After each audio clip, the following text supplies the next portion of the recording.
Shalom peuple de Dieu,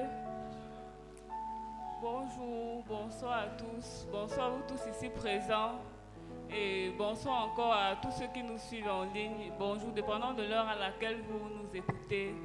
Je suis très contente d'être devant vous ce soir. J'espère que vous aussi, vous êtes contents d'être avec nous ici présents et ainsi que ceux qui sont en ligne. Bon, nous voici encore devant vous. Chez vous, bienvenue chez vous et bienvenue à notre rendez-vous habituel au salon du décryptage de la parole. Ce soir, nous avons un nouveau visage sur le plateau, le pasteur Naomi. Bonsoir, pasteur Naomi. Shalom, Pastor Claire. Shalom to the auditory. It's a pleasure to be with you again. It's been very, very, very long. The last time I was here, the emission's name was Pasteur J'ai une question. And today I find myself here when it's now the parlor of the coding of the word.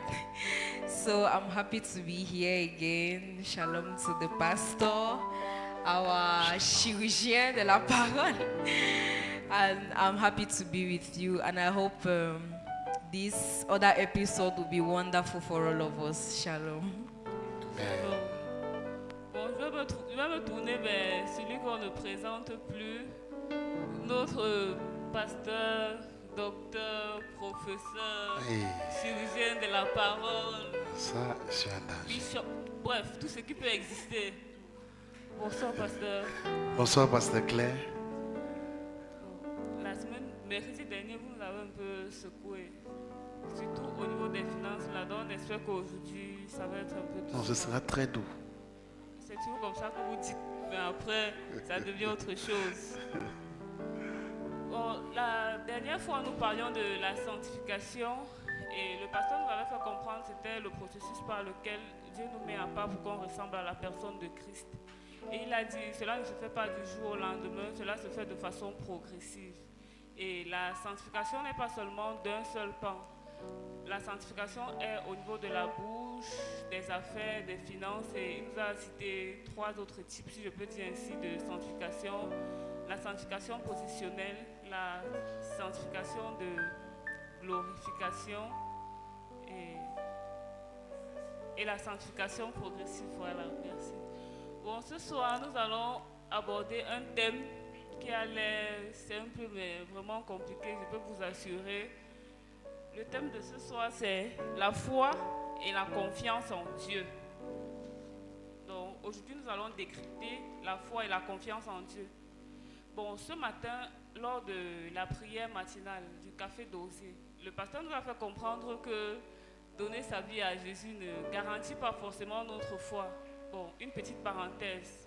Café matinal bien dosé, c'est un programme depuis mars.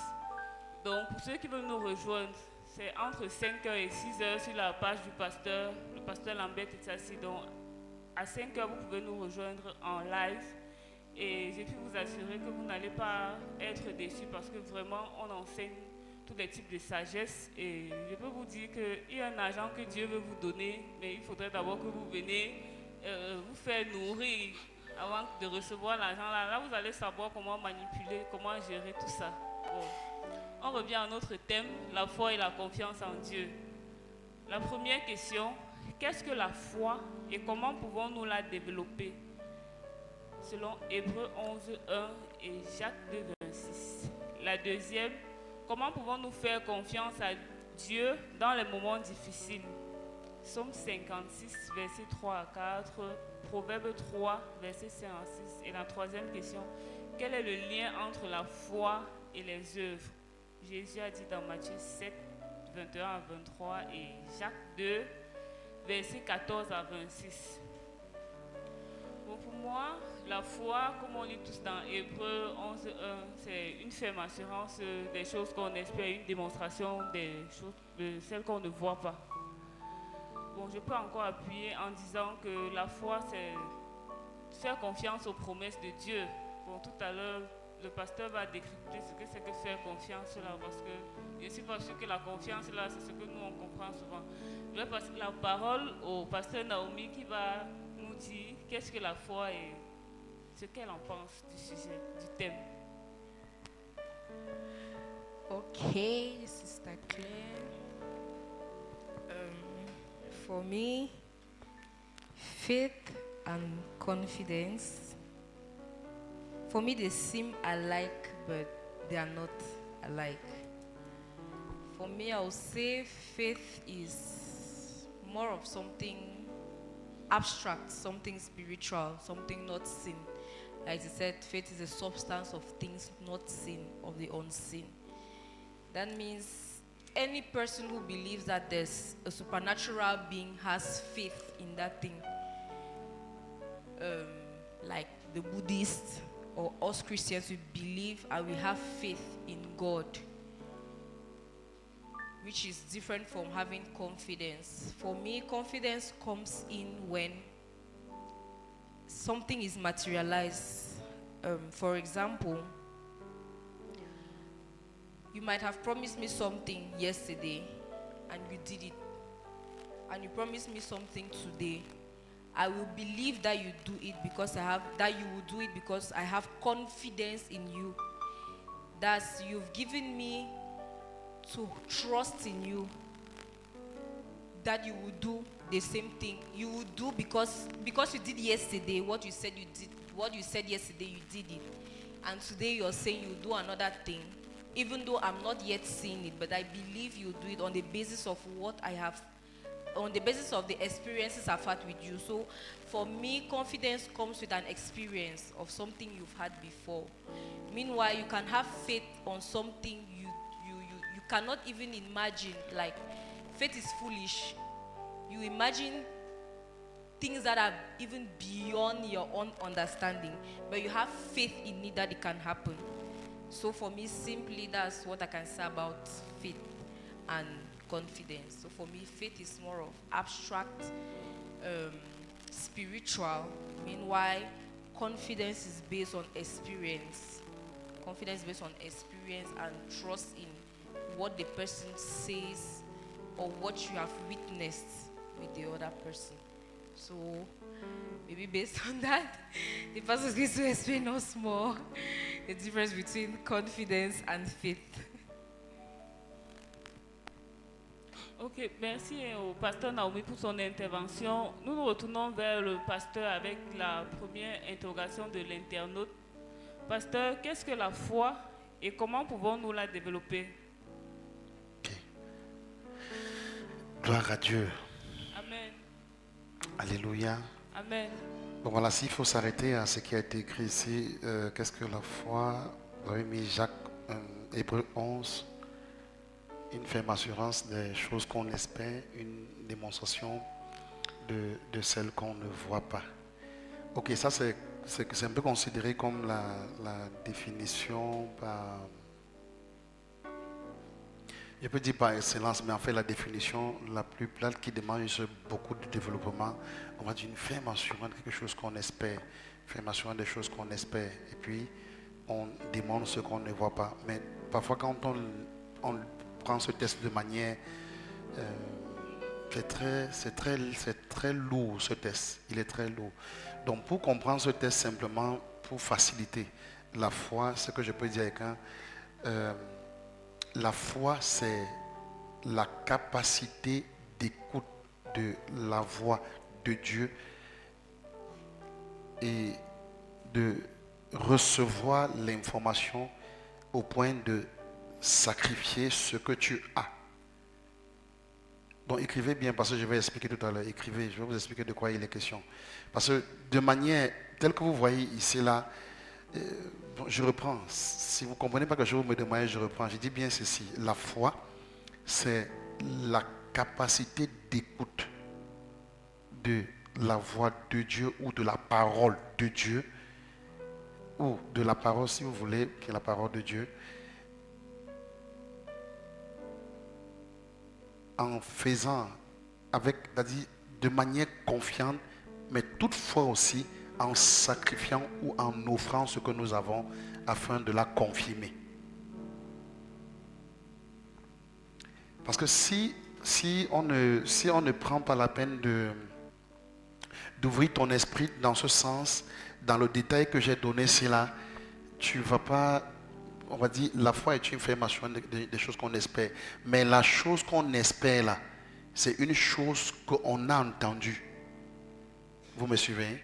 Amen. Parce qu'en fait, l'origine même de la foi, il est dit que la foi vient de ce qu'on entend. Vous me suivez? Amen. Donc je veux dire quoi? La foi n'est pas seulement de dire que, la foi n'est pas seulement de dire que il faut que le baffre ici se déplace maintenant, ici ça vient ici, ça se déploie, c'est la foi. En fait, il faut entendre. Il faut entendre. Parce qu'il y a aussi la foi, parce que il faut savoir que dans le monde spirituel, il y a deux forces en présence. Il y a les forces du bien, Dieu, il y a les forces du mal. Et il y a des gens qui ont foi en des forces du mal. Vous savez, vous me comprenez un peu? Et ils reçoivent certaines informations et vraiment ils sont attachés. Et laissez-moi vous dire quelque chose de surprenant. C'est comme s'ils voient même les fruits de ça. Ok? Ok. Mais il y a aussi Dieu qui parle. Et on doit savoir une chose, c'est qu'au commencement était la parole. Donc avant toute chose, il y a la parole. Et la foi, lorsqu'elle t'est donnée, parce qu'elle est d'abord un don de Dieu, lorsqu'elle t'est donnée, mais même si elle est un don de Dieu, elle nous est donnée par l'écoute.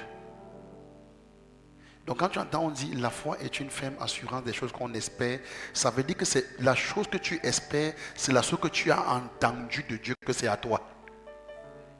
Quelqu'un me suit? Amen. Je le dis pourquoi? Pour aider les gens dans leur marche dans le Seigneur. Parce que si, vous savez, si Dieu a décidé de donner quelque chose, il va te donner. Amen. Amen. Donc, si Dieu a dit que, si Dieu a dit que c'est Paul Biya qui sera président, il sera président. Donc, comme mon condescend, Dieu a dit que c'est Paul Biya. Donc maintenant, la foi veut que Paul Biya, à qui la promesse est faite, espère, ait l'assurance en ça. Vous me suivez? Parce qu'il a entendu. Est-ce que quelqu'un me suit un peu? Amen. Il y a des gens qui sont aussi élevés par surprise. Hein? Il n'a même pas entendu. Ce n'est pas la foi. On me suit même. Maintenant, on parle ici de la foi. Je ne sais pas si je me fais comprendre. Ce n'est pas tout le monde qui sera président. Ce n'est pas tout le monde qui sera ministre. C'est pas, donc, si tu ne veux pas te lever un matin, tu dis j'ai la foi, je peux déplacer les montagnes, je peux être président. Tu mens. Tu mens. C'est Dieu qui décide et il parle. Maintenant, la foi, je redis encore, c'est l'écoute. Mettez-moi Ésaïe 30. Mettez-moi Ésaïe 30. Ésaïe 30. Je vais retrouver le verset. Quelqu'un peut me trouver le verset qui parle de l'écoute.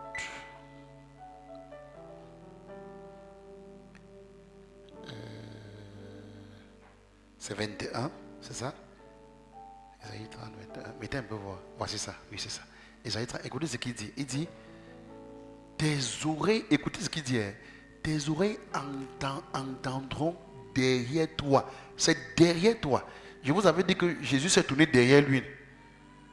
Donc il dit, tes oreilles entendront derrière toi la voix qui dira, voici le chemin. Il y a une voix qui parle. Et la foi vient de ce qu'on entend. Et de ce qu'on entend la parole de Dieu. Donc il dit, tes oreilles entendront derrière toi la voix qui dira, voici le chemin, marche-y, car vous irez à droite ou vous irez à gauche. Donc ça veut dire qu'elle parle. Maintenant, quand elle parle, toi tu la reçois. Et quand tu la reçois, il y a un échange. Pour que ça soit complet, pour qu'on appelle foi, il faut que toi tu donnes quelque chose en retour. On me suit? Ça passe? Un peu? Alléluia. Ça ne passe pas bien. Amen. Que Dieu te bénisse, maman. Voilà, dites que ça va aller aussi, non? Parce que c'est quand même là, vous me stressez. Voilà. Je reprends la phrase. J'ai dit ceci. Bon. Parce qu'en fait, tout ce que vous avez posé comme question, c'est une question. Oui, c'est une question en fait. Vous me comprenez un peu? Bon, pour que je vous explique mieux ce verset, et quand je vous dis la foi, c'est l'écoute de la parole, n'est-ce pas? En fait, quand c'est que peut-être vous n'avez pas... il est déjà arrivé... Comment quelqu'un vous dit que je sens une parole monter dans mon cœur, non? C'est ça, non? Oui, en fait, elle est en train de te parler, c'est Dieu qui te parle. Et quand il te parle comme ça, là, il sème la conviction en toi. Il va mettre, c'est lui qui crée en nous le vouloir et le faire. Il va mettre la confiance. Alléluia. Mais quand il termine, pour que ce soit complet, tu vas donner en échange. Bon. Parce que je veux expliquer la foi. Pour qu'on soit stable. Ok? On va rester un peu sur le verset que vous avez donné. Je vais dire que c'est une question. Mettez un peu Jacques 21, Jacques 2, à partir du verset 14. Mettez ça. Bon, écoutez très bien. Hein? Mes frères, que sert-il à quelqu'un de dire qu'il a la foi s'il n'a pas les œuvres? La foi peut-elle le sauver? Il pose une question. Et c'est vrai. Maintenant, maintenant on se dit, okay, pourquoi il dit la foi peut-elle le sauver? Or, il est écrit dans Éphésiens combien qui dit nous sommes sauvés par grâce au moyen de la foi, non? C'est ça, non? Mais comment il pose la question? Est-ce que la foi peut le sauver? La question aussi est bien posée. Il pose cette question parce que dans notre compréhension de la foi, si on s'arrête seulement sans achever, sans aller jusqu'au bout, à quelque chose à donner, ce n'est pas complet, ce n'est pas la foi. Donc c'est pour ça qu'il pose la question, est-ce que la foi peut sauver? Parce que pour qu'elle sauve, il faut un échange. Bon, on continue. Verset 15. Il dit, si un frère ou une soeur sont nus et manquent de la nourriture de chaque jour, verset 16, il dit, et que l'un d'entre vous leur dise, allez en paix, chauffez-vous et vous rassasiez. Donc, qu'est-ce qu'il est en train de dire? Il dit que quelqu'un est devant toi, toi tu as à manger, tu as à boire, il a faim, il n'a pas mangé, il n'a pas d'habit. Toi tu bois de l'eau, tu manges les bons poulets, le gars a faim, et puis tu lui dis, Dieu est bon, va en paix. Donc, pour que ce soit confirmé la foi en Dieu que tu confesses, il faut que tu lui donnes. Vous me suivez? Amen. Il y a quelque chose en échange. Il faut un échange. Ça passe un peu déjà. Hein? Bon, continuons le test. Bien, peut-être que ce n'est pas clair. Il dit, et que vous leur donniez, et que vous ne leur donniez pas ce qui vous est nécessaire au corps. À quoi cela sert-il? On est d'accord? Continuons. Verset 17, il dit, il en est ainsi de la foi. Donc il est en train de dire qu'il y a un échange. On me suit? Amen. Il dit que si elle n'a pas les œuvres, elle est morte en elle-même. Verset 18, il dit, mais quelqu'un dira, toi, tu as la foi et moi les œuvres. Montre-moi ta foi sans les œuvres et moi je te montrerai la foi par mes œuvres. Parce que pour que la foi soit complète, elle est accompagnée d'une œuvre. Maintenant, regardez la suite du verset. Il dit, tu crois qu'il y a un seul Dieu. Il dit, tu fais bien. Les démons aussi croient et tremblent aussi. Et il dit quoi? Et ils tremblent même. Il dit, veux-tu savoir? Oh, et puis il dit, oh, que la foi sans les œuvres est inutile. Donc il faut que tu comprennes bien. Il faut que tu définisses bien la foi aujourd'hui. Le verset, regardez maintenant, pour que vous compreniez, c'est ici. Abraham, notre père, ne fut-il pas justifié par les œuvres? Lorsqu'il a fait quoi? Hein? C'est ça qui confirme la foi. Regardez maintenant le verset d'après. Il dit, tu vois que la foi agissait avec ses œuvres. Et que par les œuvres, la foi fut rendue. C'est ça. Ça veut dire que si tu dis que tu as eu la foi et que par ta foi, par l'action de la foi que tu as menée, il n'y a pas eu échange, ce n'est pas la foi. Il faut quelque chose qui va rendre la foi parfaite. Tu as quelque chose à perdre. Il dit que, bon, vous savez de quoi il est question sur Abraham, non? Mettez un peu le verset d'après, je suppose peut-être c'est là qu'on va expliquer.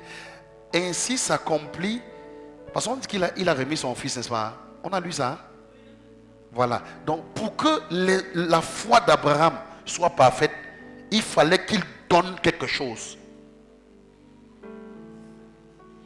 Si tu ne donnes pas quelque chose doit être perdu de ta part. Pour que la foi soit complète, pour que tu dises que j'ai eu la foi, il faut que ce soit complet, il faut qu'elle soit parfaite. Sinon, ce n'est pas la foi en fait. Ce n'est pas la foi. C'est pour ça que je dis, la foi, c'est la capacité d'écoute de la voix de Dieu, de mettre sa confiance en ce que la voix t'a dit et de décider d'échanger des choses pour qu'elle soit parfaite. Amen. Il faut donner quelque chose pour qu'elle soit parfaite. Là, c'est la foi maintenant. Parce que ce que les gens font là, ils disent que j'ai eu la foi, ce n'est pas vraiment la foi. Il y a la chance. Et puis tu as la chance, tu as la grâce, ce n'est pas la foi. Les gens sont un peu... Ils se demandent s'ils ont eu la foi. Quelqu'un est en train de se demander dans la salle que... Écoute. Il est dit dans Nombre 23, affiche-moi ça s'il te plaît. Nombre 23, verset 19. Regardez, voici un peu la foi. Nombre 23, verset 19. Il dit, donc la foi, c'est la capacité de savoir que Dieu n'est pas un homme pour mentir. Donc la foi, c'est quoi? C'est que si j'ai entendu ça dans mon cœur, c'est Dieu qui a parlé. Et pour cela, je me donne. Il y a une action que tu vas mener qui va rendre ta foi parfaite. Vous me suivez un peu? Il y a une action que tu vas mener. Il y a quelque chose que tu vas te donner. Tu vas donner quelque chose. Donc, c'est la capacité de dire, Dieu a parlé, Dieu ne ment pas. Parce que Dieu n'est pas un homme, ni le fils d'un homme pour se repentir. Ce qu'il a dit, il va le faire. Ce qu'il a déclaré, il va l'exécuter. Alléluia. Et en ce moment, tu dis, puisqu'il a dit, c'est que tu as confiance en lui. Tu dis, je me donne parce qu'il a la solution à ça. Donc même si Dieu m'a dit que j'enlève mon habit, je dépose sur la terre, si là, j'enlève, je dépose, il sait pourquoi il a dit. Le reste ne t'intéresse pas. Donc il y a quelque chose que tu vas perdre. Quelqu'un me suit? Tu vas perdre quelque chose. Tu dois donner. Il faut donner en retour. Il faut donner.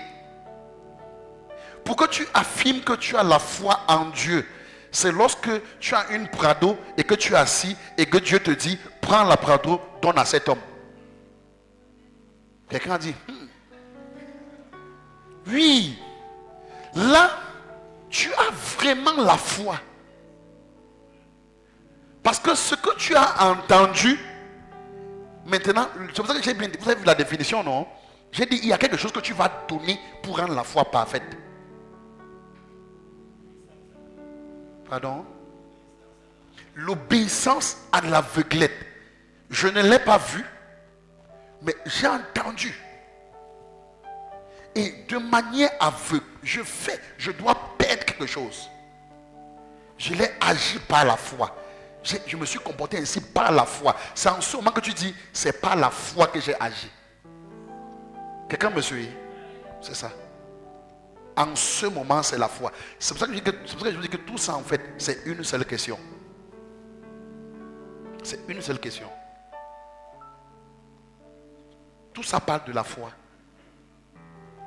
Or, croire en Jésus ou croire en Dieu n'est qu'une équation de la foi. Mais ce n'est pas la foi.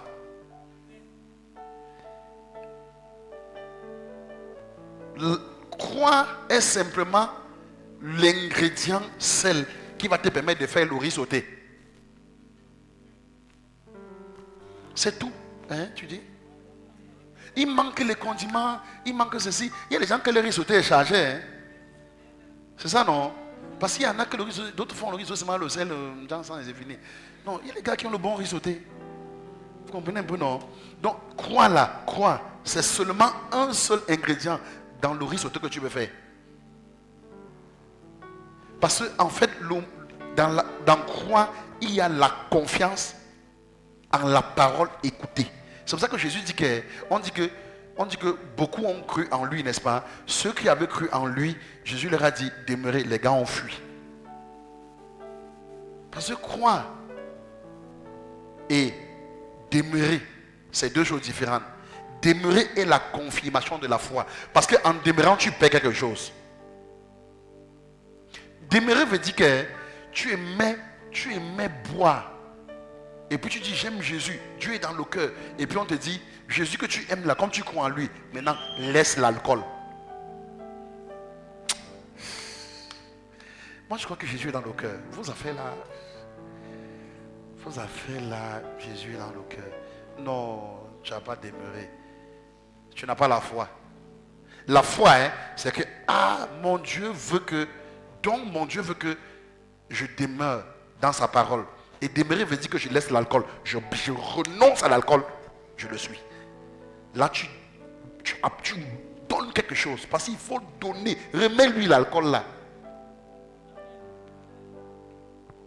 C'est ça la foi. Le fait que les gens ne sortent pas de certains péchés, c'est parce qu'ils n'ont pas la foi. Mais ce n'est pas qu'ils ne croient pas en Jésus. Tu crois en Jésus bien même. Ça n'enlève pas le fait que tu crois en Jésus. Tu crois en lui. Mais tu ne demeures pas. Tu n'as pas la foi. Si tu avais la foi, tu devais renoncer au péché là. Parce qu'il y a quelque chose qu'il faut perdre. C'est difficile de perdre ça. C'est difficile. C'est-à-dire, tu aimes ton travail, un bon boulot, ceci, cela, c'est tellement bien. Et tu te consoles, tu es bien positionné, grand statut, gros titre, grosse clé de voiture, chauffeur, garde de corps, pam, pam, pam, un bon matin, laisse ça. Suis-moi. Va à la montagne. Couche-toi au sol. Toi qui dormais dans les grands lits. On dit couche-toi au sol. 40 jours. Et sous le froid. Oui. Il faut avoir la foi maintenant pour faire ça. Mais ça ne veut pas que tu ne crois pas en Jésus. Tu crois en Jésus. Mais la foi, c'est arriver à dire, d'accord, je laisse tout le luxe. Pour Dieu, je donne ça. Et je suis Jésus. Voilà, c'est pour ça que j'ai dit que c'est la capacité d'écoute. Je répète encore, la foi vient de ce qu'on entend. Il faut entendre. Donc tu ne peux pas dire que j'ai posé telle action par foi. Non, ce n'est pas la foi. Non, c'est pas. Quand tu n'as rien entendu, non. Il faut entendre. La foi vient toujours de ce qu'on entend. Toujours. Dès que tu entends, boum, ça commence à agir. Ça bouge en toi. Et ça fait les merveilles. Alléluia. Amen. Pastor, I have a question. Yeah. We have spoken about physical, tangible things that we have, and that by faith we have to give. Yeah. Even if we don't know the real reason why God is asking us to let go On ne of the connaît pas toujours. C'est même ça la foi. what Voilà. On n'a même pas besoin de connaître. Donc c'est vraiment des choses tangibles. C'est des choses physiques. okay. You hear God tell you maybe give your vehicle or something. What if we take the other sense? God is telling you, I'm going to give you a house. What is that action that you have to take, or what thing are you supposed to give in order to manifest the faith in that you will have that house? Oh, là-bas c'est autre chose. Pour que Dieu te donne... Dieu, écoutez, ok, écoutez. Tous, la foi est aussi considérée comme... c'est comme le canal par lequel nous devons obtenir les choses qui sont déjà établies par la grâce. Vous me suivez un peu? Amen. Parce que Dieu a déjà tout accompli par sa grâce. Alors, maintenant, simplement, il veut mettre ça à notre disposition. Pour cela, il a besoin que nous ayons la foi, n'est-ce pas? Ok, écoutez très bien ce que je veux dire.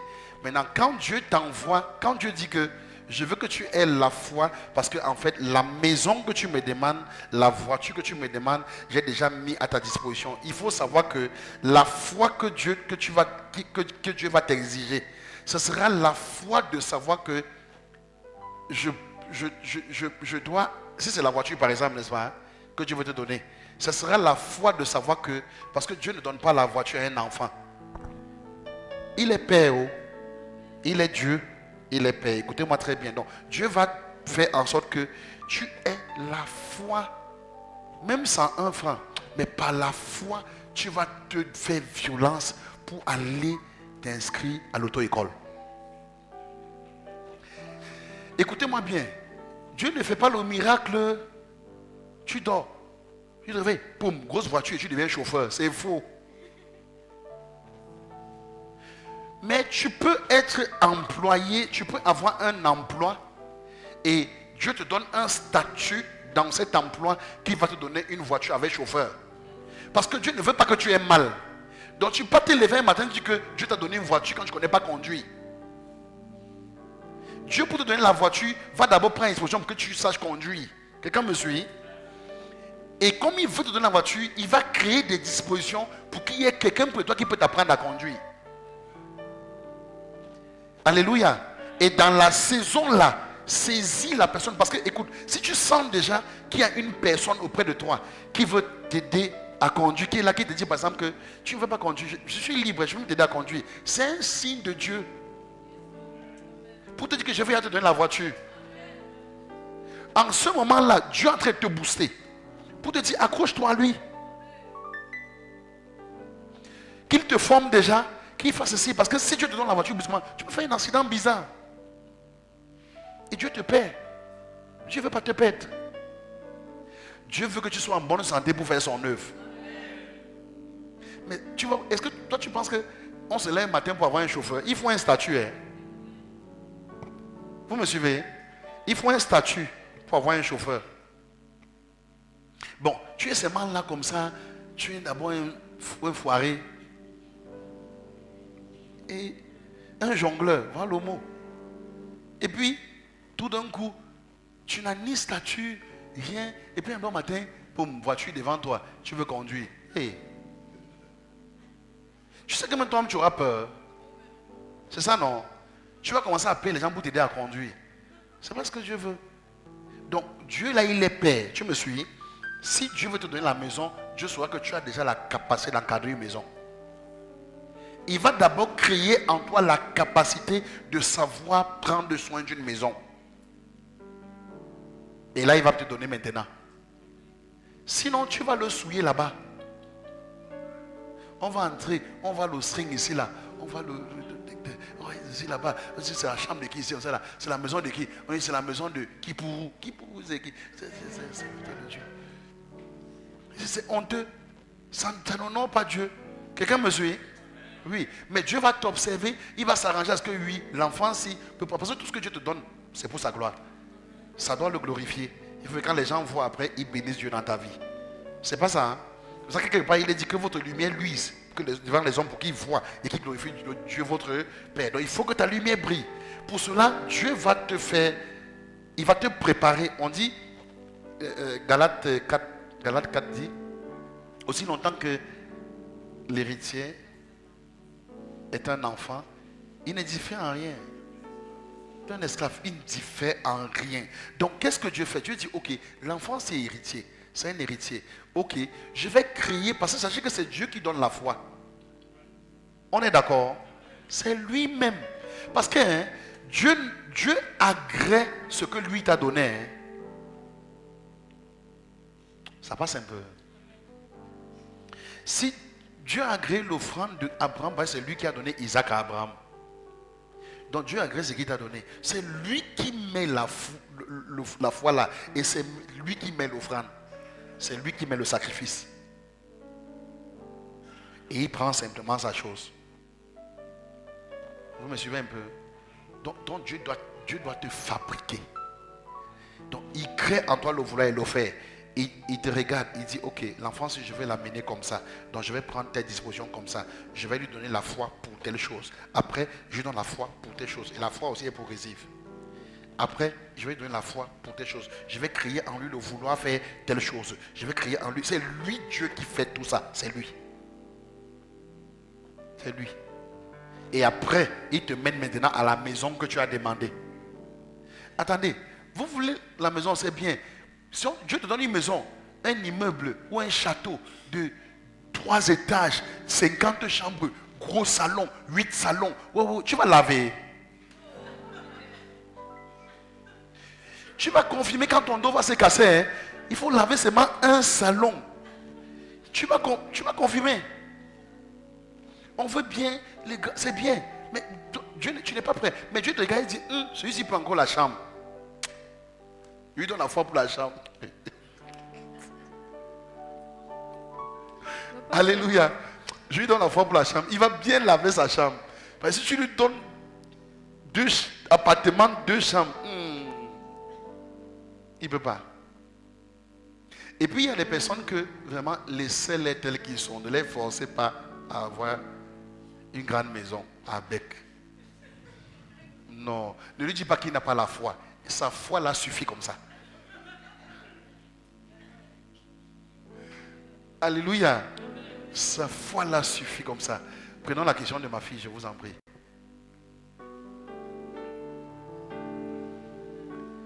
Donnez le micro, je vous en prie. Merci, Pasteur Ahmed. Bonsoir tout le monde. Bonsoir, ma fille. Bonsoir, pasteur. Bonsoir. J'avais une question.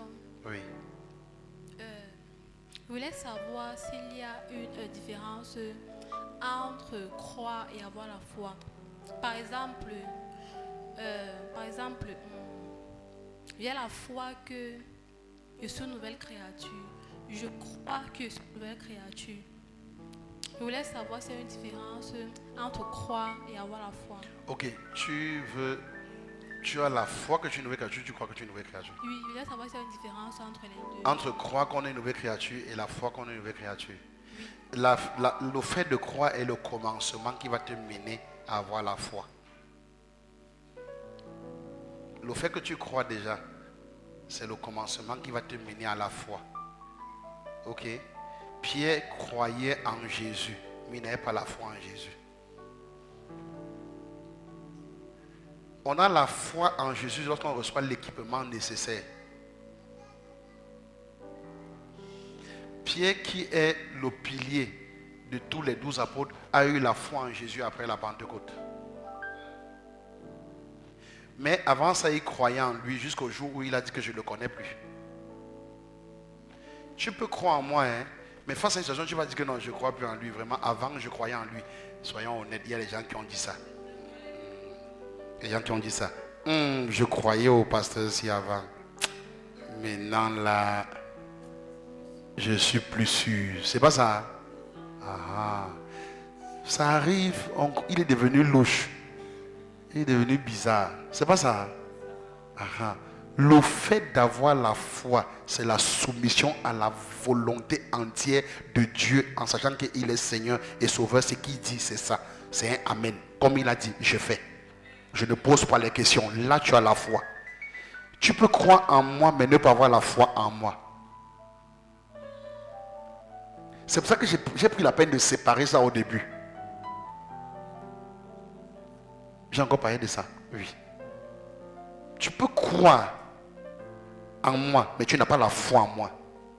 Ce qui va te faire acquérir l'habit que je porte, les gars qui transportent, c'est là que tu as foi en moi. Mais croire en moi, c'est autre chose. C'est trop superficiel. Et croire un peu transporte aussi des émotions. Mais la foi transporte la vie.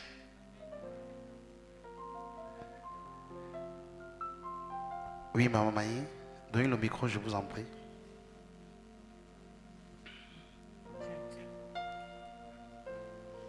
Shalom, papa. Shalom, amen.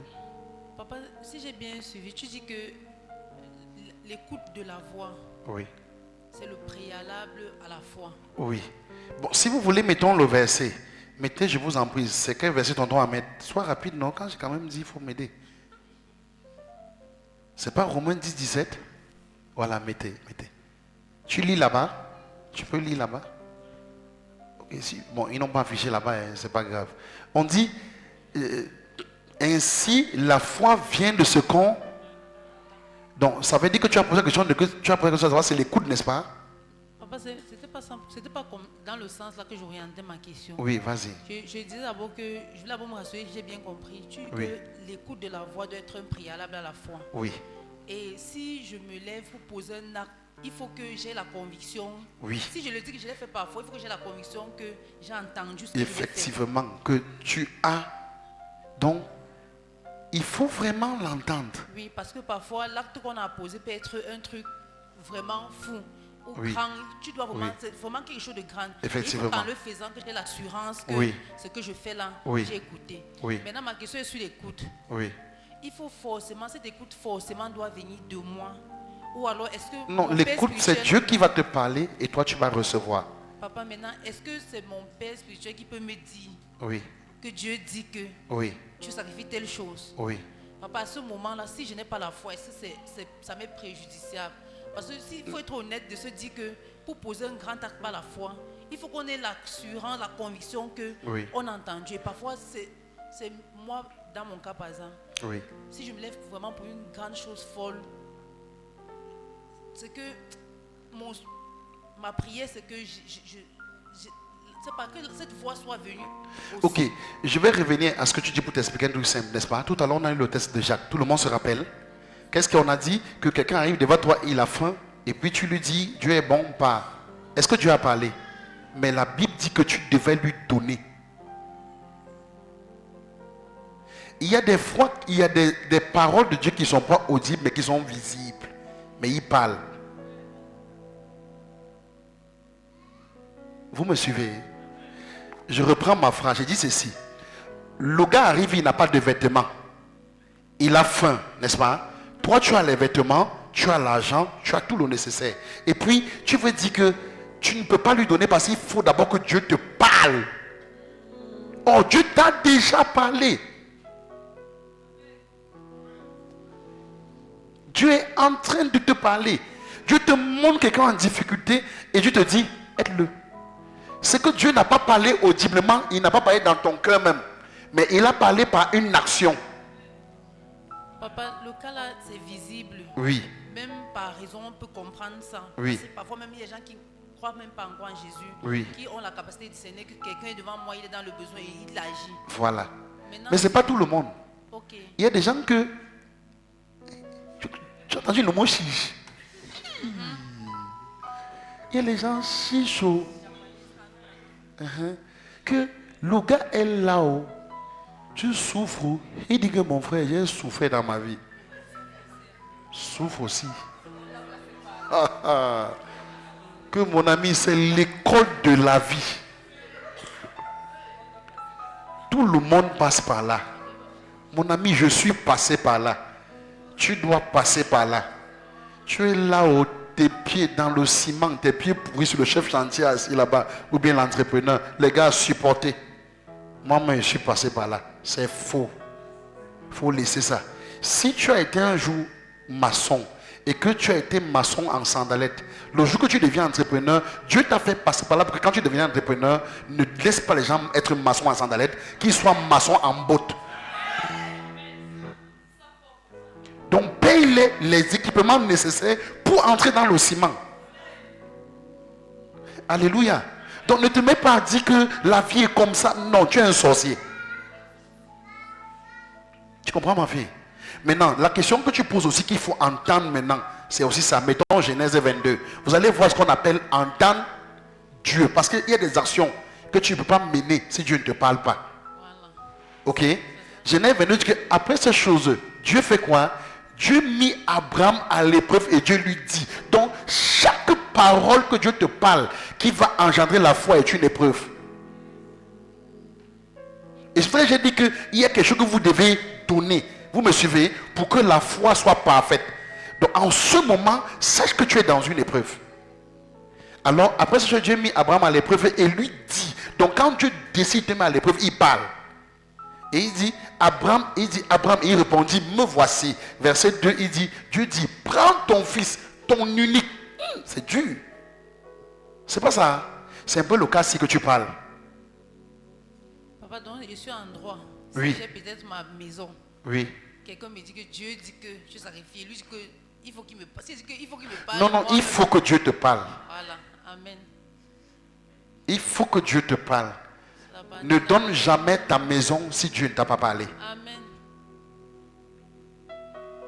Maintenant, tu peux aussi être charitable et tu fais un don de ta maison sans que Dieu n'ait parlé.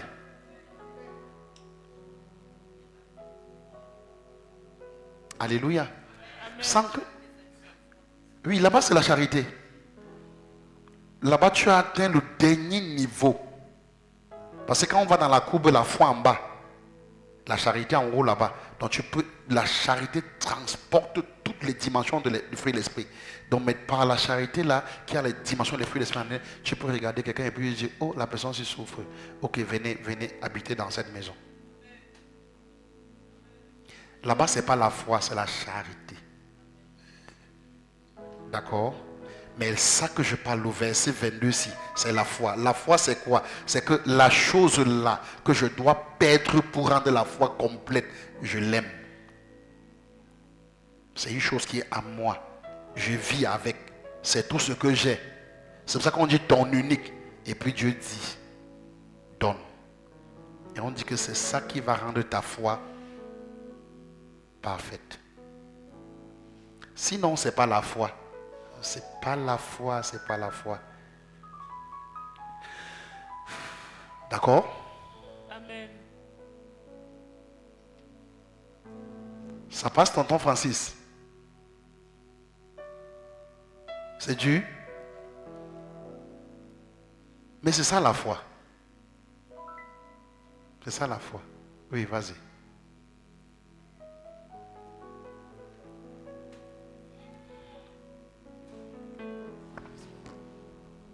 Shalom, peuple de Dieu.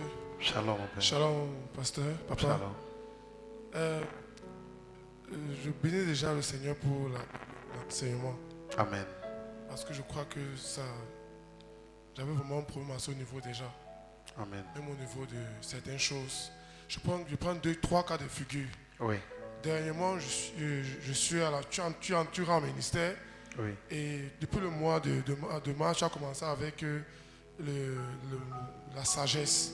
Oui. Et particulièrement aujourd'hui, tu as touché un thème, tu as touché la foi. Oui. Et je me suis un peu tenu sur ça et je suis sorti aujourd'hui. Bon, parce que j'avais perdu un certain nombre de choses avant que j'ai retrouvées par la grâce de Alléluia. Jésus. J'étais avec mon épouse et subitement j'appréhende, je vois une autosuggestion qui monte, et Oui. je vois une somme qui apparaît. Oui. Et quand la somme apparaît, avec un geste, un élan de conduite, je fais seulement comme ça. Oui. Donc, c'est-à-dire, j'arrache la chose Oui. parce que je vois Oui. autosuggestion. Et le lendemain, j'ai vu la chose. Amen. Maintenant, j'ai eu un autre cas qui m'a un peu dérangé, qui m'avait un peu dérangé. Le lendemain, ça s'est manifesté. Ça s'est manifesté. Wow. C'est Toujours le mois de mars ici. Le mois de mars, j'ai plutôt eu un ordinateur. Ah, tu as eu un ordinateur. Oui. Donc, c'est venu comment? Bon, par rapport à l'ordinateur, c'était un juge en séance de travail, Oui. par rapport à la campagne, par rapport au séminaire. Oui. Et je disais au Seigneur que j'avais de faire une formation en informatique. Oui. Mais j'ai pas. Mais tu es béni, hein, mon fils. Bon, que Dieu te bénisse, ça va. Amen. Après, on va voir ça. Hein. On pose la deuxième question. Donc, la deuxième question, c'était au niveau où j'avais les vestes. Oui. Une série de vestes qui m'avaient été offertes. Oui. Et dans un élan de. Bon, après, dans un temps de méditation, j'ai vu une personne à qui il a donné une veste. Oui. Tout un ensemble. Oui. À Arsenal. Et bon, je me suis dit que peut-être c'est Ton imagination. mon imagination. Oui. Bon, le matin, quand tu parlais, je voudrais juste savoir comment me comporter pour restaurer ça, pour rattraper ça. Ah, tu as perdu un élan de foi que tu avais avant. Oui, c'est C'est ça. pas, en fait. c'est pas la repentance. Il faut D'accord. te repentir. Ok. Il faut te repentir. Et par rapport à la veste en question que j'ai vu que là doit. Il faut aller donner. Il faut D'accord. obéir. Ok. Parce que derrière ça, il y a une promesse. D'accord, je vais le faire. Dieu ne nous dit jamais pourquoi il nous dit de donner. D'accord. Mais le plus souvent, ou bien très souvent, on comprend toujours après. D'accord. D'accord? Donc il faut donner. Même si tu aimes la veste, là, donne. D'accord? C'est pas grave. Supporte, tu donnes. Même si c'est la dernière valise. Donne. Parce que tu vois l'hésitation que tu as là, en fait tu aimes la veste là. Toi, quand tu regardes la veste, et Dieu dit je donne. Il faut donner. Même si tu vas pleurer, c'est pas grave. La foi sera complète. Oui, parfois tu viens d'acheter. Vous savez, il m'est arrivé, hein, je paye l'habit. C'est encore accroché. Moi, quand il doit toucher, moi, j'ai dit que tu vois l'habit, non? Je vais tuer ça dimanche. Dimanche, je suis sur la chaise, j'entends, tu finis, tu donnes à tête. Je dis, Dieu, mon costume, si, il faut donner, il faut donner. D'accord, il veut donner, il veut donner. C'est un peu ça, hein. Tout le monde passe par là, ça fait mal à tout le monde, on est humain. C'est pour ça que j'aime la question de ma manière. Elle dit qu'il faut que Dieu lui parle. C'est vrai. Il y a les choses qu'il faut que Dieu te parle. S'il ne te parle pas, ne fais pas. Oui, mon père. Ok, on est tous d'accord que Dieu a parlé ici, non? C'est ça? Dieu a parlé. Donc ne donnez pas vos choses quand Dieu n'a pas parlé. Et puis vous dites que c'est la foi, c'est pas la foi. Oui, vas-y, Pasteur Ahmed. Shalom papa. Shalom mon père. Shalom maman, shalom peuple de Dieu. Amen. Je voudrais un peu mieux comprendre un peu ta réponse par rapport à la question de maman. Oui. C'est sur deux volets. Oui. L'un des volets peut comporter un peu une sorte de trafic d'influence de certains pasteurs qui pourraient venir te dire Dieu m'a dit que tu dois faire peut-être une action de grâce ou bien une offrande de ceci. Oui. Maintenant, si c'est ton père qui te dit et que tu dis qu'il faut que Dieu te parle avant que tu fasses ça, est-ce que ça ne peut pas être interprété comme une forme d'orgueil et que tu n'es pas en train d'obéir directement? L'autre question aussi, est-ce que ça n'est pas aussi interprété comme un trafic d'influence que ton père exerce sur toi en tant que père? Bon, le plus souvent, si un bon père, il est bon qu'il parle par le Saint-Esprit. Parce que Dieu peut aussi vouloir qu'un enfant fasse une action de grâce et l'enfant n'a pas reçu. Et le père peut le guider. Il faut que le père parle par le Saint-Esprit. Et quand le père parle par le Saint-Esprit, l'enfant aura la confirmation. Parce qu'en fait, ça sort comme une onction. Okay. Ça sort, c'est-à-dire l'enfant va attendre que Dieu confirme ça, que Dieu lui parle. L'enfant va recevoir la confirmation. Comment? Parce que quand la parole est sortie, elle sort avec une onction. Ok. L'enfant ne sera pas orgueilleux. C'est pas orgueilleux. C'est plutôt bien. Vouloir que Dieu confirme ça, c'est... Oui. De se dire, papa a parlé, certainement Dieu va me confirmer. Quelqu'un me suit? C'est pas une mauvaise chose. Amen. Attends un peu mon fils. Il n'est pas encore trop satisfait. Je vous supplie. Vous avez le droit que si votre père parle, que Dieu vous parle aussi. C'est de votre droit. Ce n'est pas un problème. C'est plutôt le fait de s'arrêter là montre, c'est la preuve de confiance. C'est plus seulement la preuve que tu crois en ton père. C'est la preuve que tu as foi en lui. Simplement. Mais ce n'est pas aussi mauvais que le fait que le Père dit que le Saint-Esprit parle aussi dans ton cœur. Quelqu'un me suit? Je le dis pourquoi? Parce qu'il faut que le Saint-Esprit, quand le Saint-Esprit va parler dans ton cœur, il va mettre la conviction en toi qui fera que tu ne vas jamais pécher. C'est pour te protéger aussi. D'accord? Afin que tu ne dises pas un jour que j'ai fait parce que papa a dit. Mais que tu diras, je l'ai fait de tout mon cœur. Parce que faire parce que papa a dit et faire de tout ton cœur, c'est deux choses. Alléluia. Est-ce qu'on est satisfait là? Ah, la chose est satisfaite en avance. Tu es satisfait? Ok, il y a tonton Francis et puis ça a donné. Oui. Oui, oui. Oui, voilà. On avait traité ça. Oui. Vas-y, c'est bon. Donne. Après, tu donnes au... je me toujours revenir sur la question du pasteur Ahmed. Oui. Genèse 49, verset 25 nous dit que c'est l'œuvre de ton père qui t'a aidé. Oui. Bon, au niveau de la question, maman Magne, j'aimerais un peu comprendre. Parce que j'ai vécu une situation... C'est-à-dire quand je partais à Douala hanter ma maman, oui. Et au niveau de l'agence, j'ai oublié mon récépissé. Oui. Pas oublié, mon épouse est rentrée avec. Oui. Donc quand j'arrivais au niveau de péage, Oui. subitement le policier m'interpelle, il m'arrête. Oui. Et je voulais un peu jouer les stars. Oui. Tu vois un peu, non? Oui. Mais après, j'ai entendu ta voix. Oui.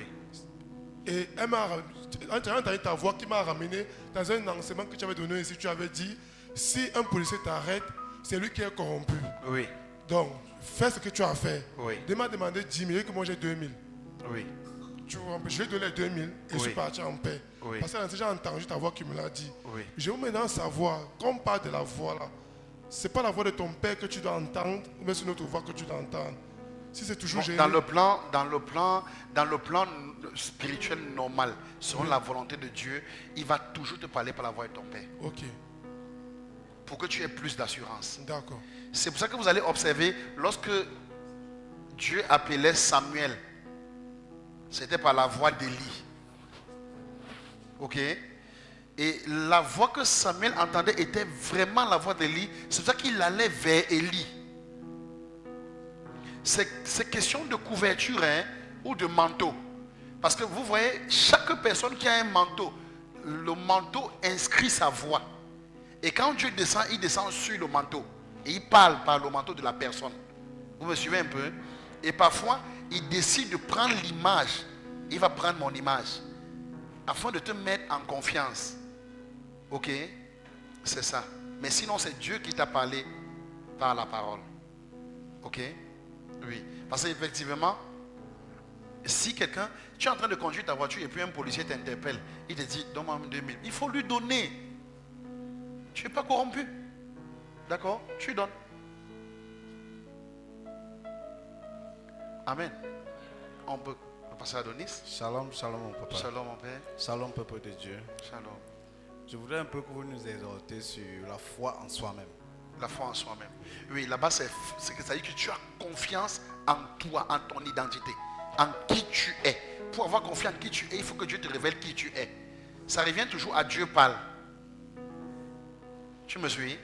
Donc il faut que Dieu même d'abord te révèle qui tu es. Donc quand il va te parler qui tu es, ça va mettre en toi la confiance en toi-même. Donc tout ça c'est toujours Dieu. Hein? Il est au centre de tout. Tu peux vivre là, tu ne connais pas qui tu es, non? Mais il faut que Christ te révèle qui tu es. Lorsqu'il te révèle, c'est là où tu dis, ah ok, maintenant je connais mon identité. Ok? Comme tu connais ton identité, mais l'identité a été placée par qui? Par Dieu. C'est une parole. Ok? Et puisqu'elle est une parole en toi, c'est elle qui va produire la foi en Dieu en toi. D'accord? Amen. Mais il faut, c'est aussi bien d'avoir foi en toi-même. Mais tout, c'est toujours lui. Hein? C'est toujours lui. Il vient à Jérémie. Jérémie dit, je suis un enfant. Il dit non, tu n'es pas un enfant. Il a dit la parole. Et la parole est entrée dans Jérémie. Jérémie, à partir de ce jour, n'est plus un enfant. Tu me suis? C'est Dieu qui a planté ça. Et il a mis la confiance en soi en Jérémie. Et Jérémie constate que, ah, donc je ne suis pas un enfant. Dieu lui dit, non, tu n'es pas un enfant. Voilà ce que tu vas accomplir. C'est toi qui vas faire ici. C'est toi qui vas faire cela. Parce qu'un enfant ne peut pas faire ça. N'est-ce pas?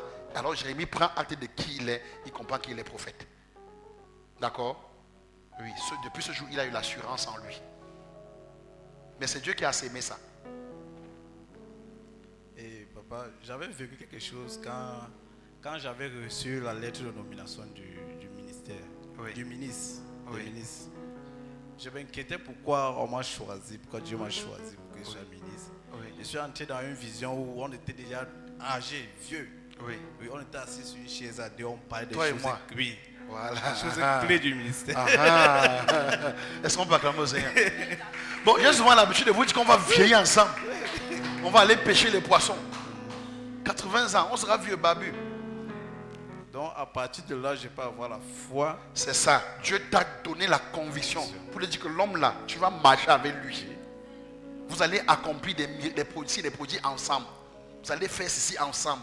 Et si tu as bonne mémoire, ce qu'on parlait, c'était les choses du ministère. Quelque chose clé du ministère. Voilà, c'est ça. N'oublie jamais ça. N'oublie jamais ce qu'on parlait. C'est avec ça que tu vas marcher. Alléluia. Ok, maman Carole et puis ma fille Joyce Meyer derrière. Puis on revient sur ma fille Stéphanie. Il y a des mamans Carole d'abord. Bon, ok, tu as choisi. Bon, c'est pas grave. J'étais le culte. dessus. John Meyer, il a dit qu'il choisit John Meyer d'abord. Vas-y, parle. Shalom Daddy. Shalom, amen. Shalom peuple de Dieu. Shalom. Daddy, j'aimerais connaître la différence entre la confiance et la foi. Oui. Bon. C'est ce que je vous ai dit tout à l'heure. La foi, lorsque la confiance en Dieu vient, la foi vient confirmer la confiance en Dieu.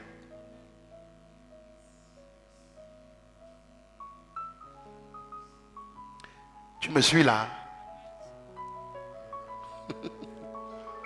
Écoute, j'ai dit ceci, n'est-ce pas? Hein? Que maman a dit que donner sa maison, n'est-ce pas? Pour donner la maison, il faut avoir confiance en Dieu. Maintenant, quand tu le fais, tu as eu foi en Dieu. C'est là où ta foi est complète. Donc, c'est la foi qui vient confirmer la confiance que tu as eue en Dieu.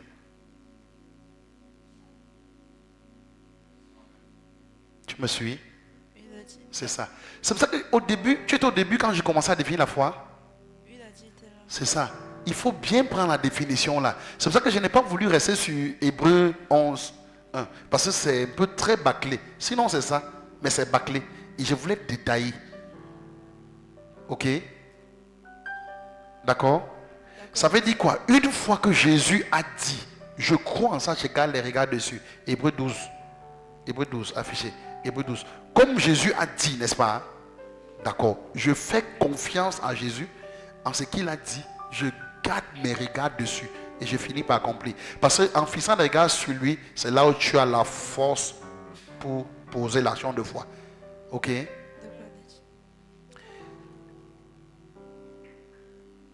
C'est pas verset 1 par hasard. Mettez pour le verset 1. Nous donc aussi, puisque nous sommes environnés d'une si grande nuée de témoins, rejetons tout fardeau et le péché qui nous enveloppe si facilement et courons avec persévérance dans la carrière qui nous est ouverte. Regardez le verset 2, il dit, ayant les regards sur Jésus, lui qui est le chef et le consommateur de la foi. Il dit, qui en vue de la joie qui lui était réservée a souffert la croix, méprisé l'ignominie et s'est assis à la droite du trône de Dieu. Comme il est à la droite du trône de Dieu, ce qu'il a dit, il est assis au trône, ça va marcher. Je fais. Je garde seulement mon regard sur lui, je fais. Alléluia. C'est lui le chef et le consommateur de la foi. C'est Jésus. Vas-y, maman Carole. Shalom à tout le monde. Shalom, amen. Papa, je vais partir d'une situation que j'ai vécue il y a quelques années. D'accord. Pour une similaire qui se présente actuellement. D'accord. Il y a cela quelques années, j'étais en difficulté. Oui. J'avais payé la pension de l'enfant jusqu'à un certain niveau. Oui. Et après, on réclamait à l'école. Oui. Je me suis même endettée pour aller payer. Oui. Et quand j'arrive à l'école, on me dit que la pension a déjà été payée. Oui. Et puis l'économe, je demande à l'économe qui a payé. Elle me dit, elle ne sait pas, mais quand elle regarde dans la machine, la pension de l'enfant est OK. Est payée. Oui. Et maintenant, le même cas revient quelques temps après, où je me retrouve dans l'impossibilité ponctuelle de gérer la situation. Est-ce que je peux... Parce qu'à l'époque, je me suis dit, oh, c'est le Seigneur qui a payé, parce que vraiment, je ne sais pas qui l'a fait. Oui. Est-ce que au moment où l'autre situation se présente après, est-ce que je peux m'appuyer sur le fait que c'est le Seigneur qui a payé la dernière fois, pour dire à l'enfant, si on demande, dit qu'on a payé, sachant que ce n'est pas la foi. Pour ce cas précis, quelqu'un de proche de toi a payé. Amen. Tu me suis? Quelqu'un de proche de toi a payé, mais ne veut pas que tu saches. D'accord? Maintenant, la personne peut encore payer.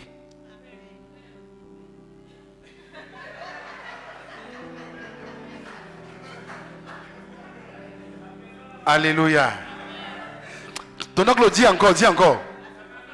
La personne là va encore payer. Au nom de Jésus. Amen. Voilà. Donc quelqu'un de proche a payé et la personne n'a pas voulu te dire, je suis en train de voir.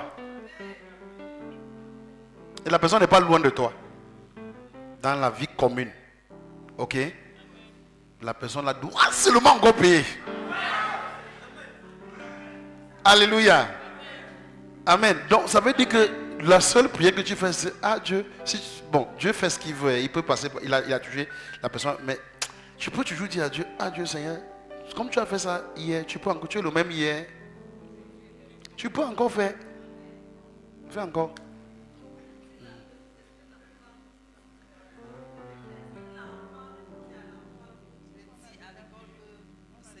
La foi.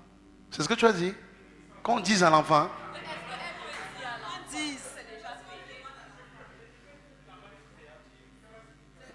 Que si on demande à l'enfant. Non, non, c'est le mensonge. Non. Là-bas, c'est le mensonge. Tu envoies l'enfant mentir. Non, non, non, non. J'ai dit que la foi, c'est l'écoute. Vous me suivez? C'est l'écoute.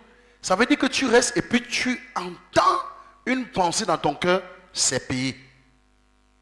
Et tu dis à l'enfant, mon fils, c'est payé. Tu es tranquille. Oui. En ce moment, ce n'est pas le mensonge. Mais il faut que tu aies entendu. Oh. Satan parle aussi. Oh. D'accord? On vient de lire non, que Dieu a parlé à Abraham, non? Écoutez, je veux qu'on soit clair sur la foi. Hein. On vient de lire le texte de Jacques où on confirme la foi d'Abraham, n'est-ce pas? Est-ce qu'on est d'accord? Sur le texte de Jacques, non? Mais quand on lit le texte de Jacques en question, la référence de Genèse 22, non? C'est ça? Il faut qu'on soit d'accord. Si la référence de Genèse 22, à Genèse 22, il est clairement vu que Dieu a parlé à... Il faut que Dieu te parle. Alléluia. Il faut qu'il te parle. Oui, ma fille.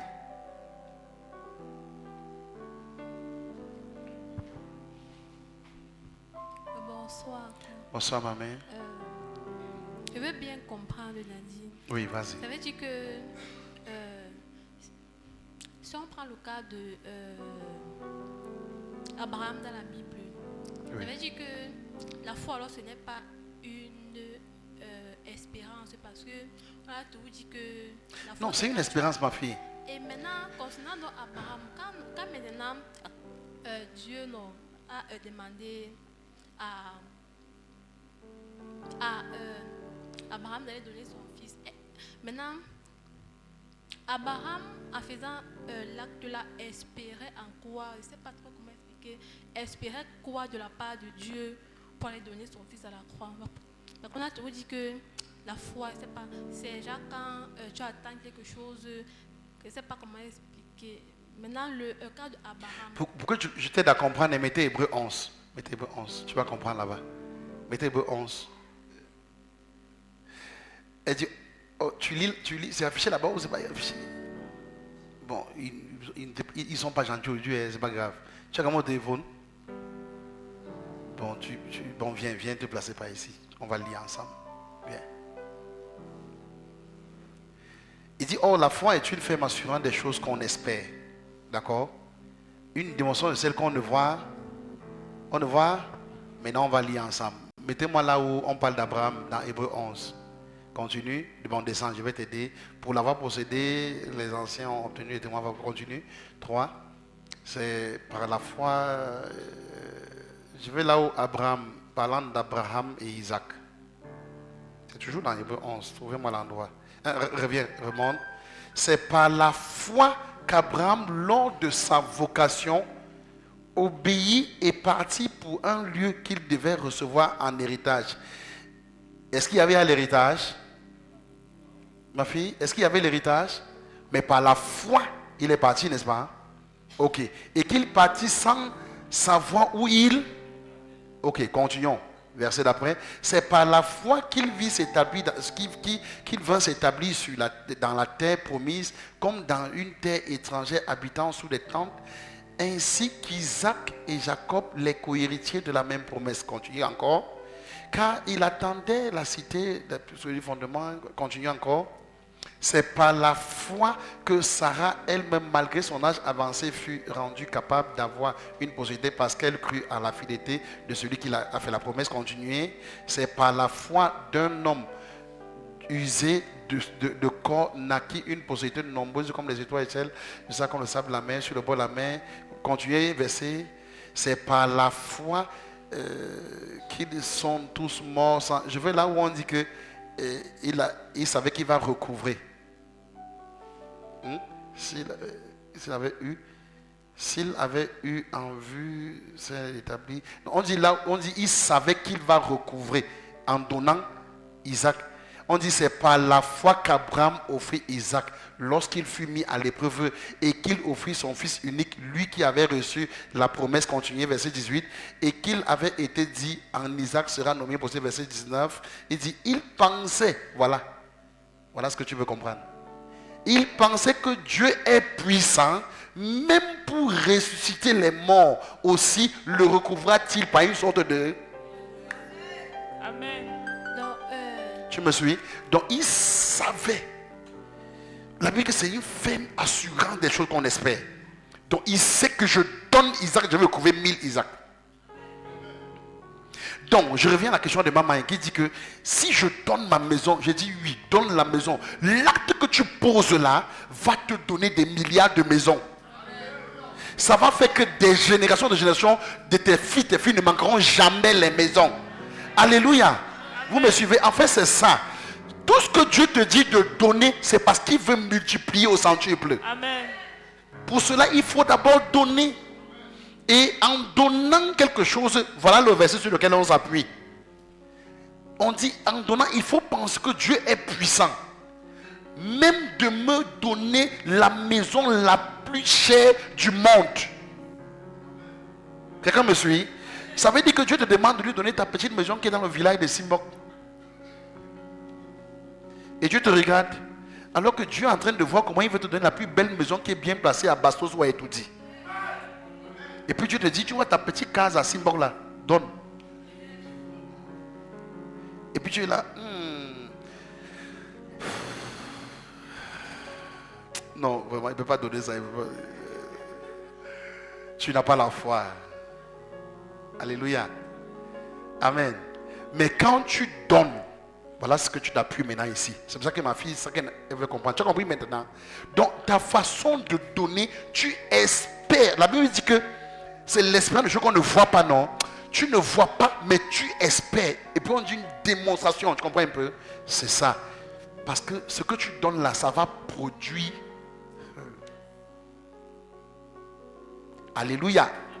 Ok, il y a encore 2 doigts. Il faut quand même prendre les 2 là. Prends Tata Sandra, tu prends mon fils Zidane. 3 doigts. Après, s'il te plaît, après tu arrêtes. Shalom, Oui. peuple de Dieu. Shalom, ma On mère. a dit, c'est pas une question, c'est un témoignage pour appuyer sur le donné, comme Oui. je viens de dire. Oui.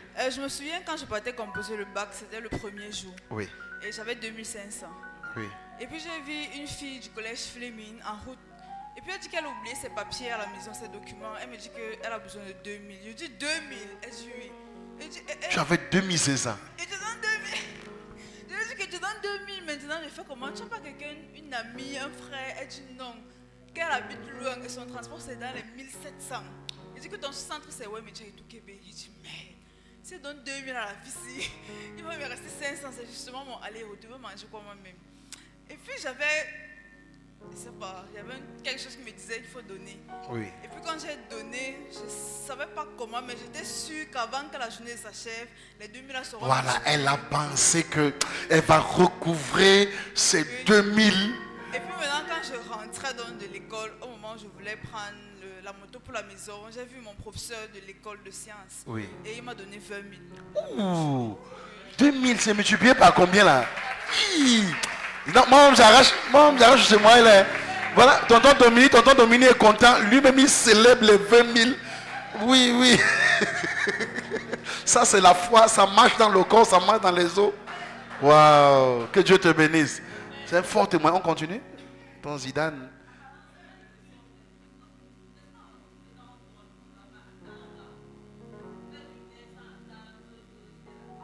Non, l'attente n'est pas focalisée sur la personne qui est devant toi.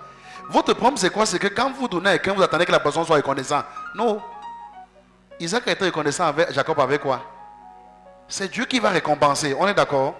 Donc Dieu va lancer sa formule comme il veut. Hein. Il va toucher qui il veut. Mais toi, ne regarde pas la personne. Votre attente est là. C'est que je lui ai fait du bien, il doit aussi. Ça ne marche pas comme ça.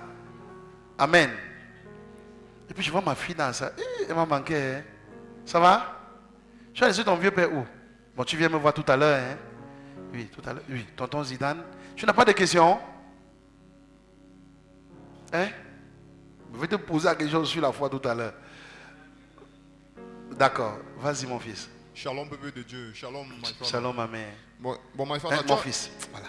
Tu es béni. Oh, excuse-moi. Que Dieu my te father, bénisse. tu as dit que la foi, c'est la capacité de l'écoute de la voix. Oui. De Dieu. L'écoute de la voix de Dieu. Oui. Maintenant, on sait que quand Dieu parle, bon, il y a plusieurs voix. Maintenant, comment on savoir? Il a plusieurs voix. Bon, comment discerner la voix de Dieu? Bon, tu veux dire que Dieu parle de plusieurs manières. Oui, Dieu parle de plusieurs manières. Oui, pas plusieurs voix, ok? Mais il parle de plusieurs manières. Oui, la Bible dit tantôt d'une manière, tantôt d'une autre. C'est nous qui ne prenons point garde. D'accord? Oui, qu'est-ce que tu voulais savoir? Bon, il voulait savoir que comment donc discerner la voix de Dieu. Comment donc Oui, discerner la voix de Dieu, ça dépend du niveau d'intimité que tu as avec Dieu. Ça, c'est un. De deux, et puis la capacité à discerner la manière dont Dieu a d'abord décidé de te parler. Ok? Quand vous étudiez les types de ministères que j'ai enseignés, quelque part, je demande qu'on vous enseigne dans ça là-bas. C'est ça, non, tonton Claude? Quelque part, je dis ça. Tout le monde, chacun ici, écoutez-moi très bien, Église, chacun ici a une manière dont Dieu lui parle. Le problème, c'est que toi, tu n'aimes pas la façon qu'il te parle. Mais tout le monde ici sait, chacun sait. C'est que ça t'énerve seulement. Ça ne plaît pas toujours au départ. Mais il faut d'abord accepter ça pour que Dieu ajoute. Les gens veulent que Dieu les parle comme Moïse, face à face. C'est vrai, il va parler un jour. Mais d'abord, la façon qu'il parle, il faut accepter. Hein? Alléluia. Amen. Bon. Vous savez, j'ai mon fils, tonton Giresse. Dieu lui parle. Sauf que la façon, elle ne lui plaît pas. Après, il cogne sa tête. Après, il dit, merde. Un mois, il tombe encore. En fait, c'est quoi? Acceptez la façon dont Dieu vous parle et soumettez-vous. Plus vite vous comprenez ça, plus vous vous soumettez et ça court. Mais parfois, ça m'a pris du temps. Ça m'a pris du temps au départ. Je n'aimais pas. De toute façon, il me parlait. Il me dit de quelle façon comme ça. Et puis je vois, chaque fois qu'il me parle comme ça se manifeste. Je dis, donc je me dis, et puis pourquoi il ne me parle pas comme tel? Et puis parfois tu vois un homme de Dieu, il se tient là et puis il dit, Dieu me dit. Il dit encore, il dit, mais mon frère, c'est quelle façon. Et puis il dit que c'est quelle façon. Mais les gars me pâtaient. Et puis Dieu m'a dit un jour, accepte d'abord la façon dont il te parle. C'est d'où j'ai commencé à travailler sur l'enseignement là. Il dit, accepte la façon dont je suis en train de parler. J'ai une façon dont il te parle. Si tu acceptes ça, je vais ajouter. Je ne suis pas fou, je t'ai donné ça pour une raison. Et c'est pour ça que le jour, il y a un enseignement que vous donnez ici que Dieu a une manière dont il veut faire chacun de vous. Ne brisez pas ça. C'est le jour là quand j'ai accepté ça, ma relation avec Dieu s'est bien établie. Ok, c'est la clé, chacun, c'est la clé. Oui, ça va mon fils? Non, ça va, my father. D'accord. Oui, deuxième, vas-y. Ok, oui. Donc, on conclut par ça. Et puis il y a une troisième, puis j'arrête.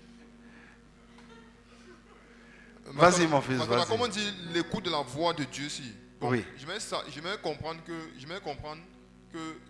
est-ce que c'est la voix du Saint-Esprit ou bien de Dieu? Oui, c'est la voix du Saint-Esprit. C'est la voix du Saint-Esprit. D'accord? Pas de Dieu ou pas de Jésus? Oui, c'est les mêmes gens en fait. C'est une personne. Hein. C'est une personne. Sauf que c'est les fonctions qui diffèrent, ok? Mais sinon, c'est la même personne. Ils ne sont pas séparés.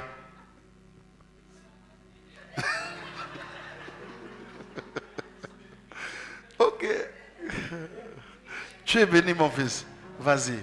Non, tu peux rester assis, sens-toi à l'aise. Oui. Vas-y, vas-y. Shalom, mon père. Son micro. Oui.